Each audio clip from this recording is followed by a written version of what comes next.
तो भाई लोग राम राम।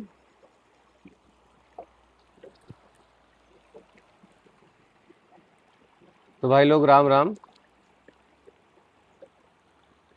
तो आप देख रहे हैं मैं नदी के किनारे बैठा हुआ हूँ और सुबह सुबह का समय है। यहाँ आके एक अलग सी शांति मिलती है। मतलब थोड़ा बयां करना बड़ा मुश्किल सा है, लेकिन अब जैसे ये जो पैर पानी में रखे हुए हैं और ये जो आवाज़, कल कल की आवाज़ आ रही है पानी की, और जिस हिसाब से यहाँ का एनवायरनमेंट है, तो उस हिसाब से चीज़ें यहाँ पर काफ़ी, मतलब शहर से तो बहुत ऊपर है। मतलब ये चीज़ें, ये तो बिल्कुल हम कह सकते हैं शहर और यहाँ में ज़मीन आसमान का फ़र्क है। और इसीलिए लोग पहाड़ों की तरफ भाग भी रहे हैं, ये भी बात एक सच है।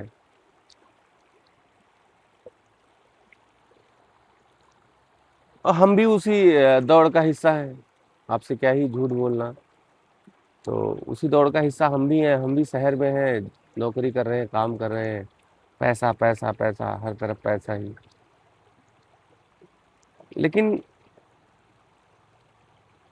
मैं एक चीज़ देखता हूँ, कोई ये नहीं कहता सुबह उठ के कि आज मैं जैसे जा रहा हूँ, काम करने जा रहा हूँ या कुछ, तो मैं ये सुकून कमाने जा रहा हूँ। लोगों को पैसा ही चाहिए। पैसा, मैं भी कहता हूँ पैसा ज़रूरी है लाइफ के लिए और सर्वाइवल के लिए, पैसे की, क्योंकि आजकल का ऐसा माहौल और एनवायरनमेंट बन गया है। एक मोनोपोली, जो मोनोपोली कह सकते हैं, मतलब या जो एक सिस्टम बना दिया है गवर्नमेंट और सरकारों ने। तो पैसे की तो ज़रूरत आपको है, लेकिन पैसे की इतनी ज़रूरत नहीं है आपको कि उसके अलावा और आपको कुछ दिखे ही ना।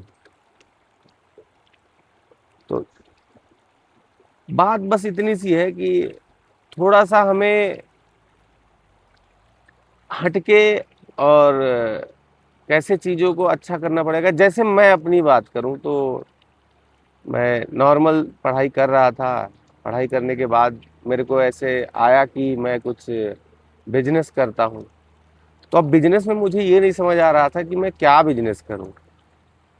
फिर ऐसे घूमते टहलते, ऐसे मैं भी हिमाचल और ऋषिकेश उत्तराखंड घूमने आया जाया करता था।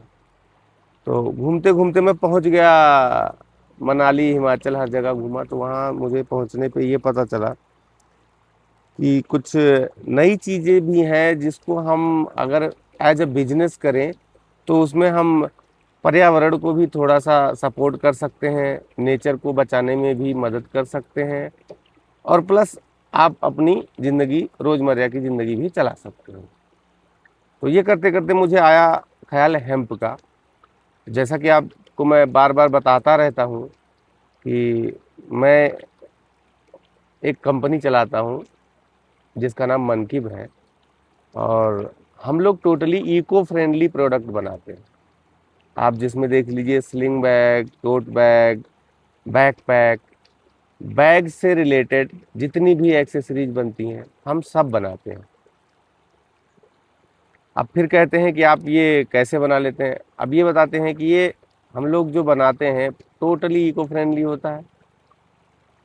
आप हेम्प जानते होंगे आधे, मतलब अगर ऐसे मैं बोलने, कहीं बोलने लगता हूँ कि हेम्प हम बनाते हैं, तो अभी हमारी जो पॉपुलेशन है और लोग हैं, 80% लोग तो ऐसे हैं कि जो हेम्प के बारे में जानते ही नहीं है। तो हमें उन्हें बड़ा प्रॉपर वे में इंट्रोड्यूस करना पड़ता है। और प्रॉपर वे में इंट्रोड्यूस का मतलब, जैसे कोई हेम्प नहीं जानता है, लेकिन अगर वहीं पर मैं गांजा या भांग बोल दूं तो तुरंत समझ जाते हैं।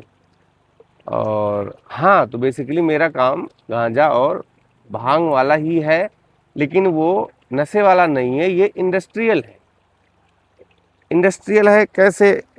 हमारे ये जो गांजा और भांग होता है, ये हमारे देश में आज से नहीं सदियों से यूज होता है।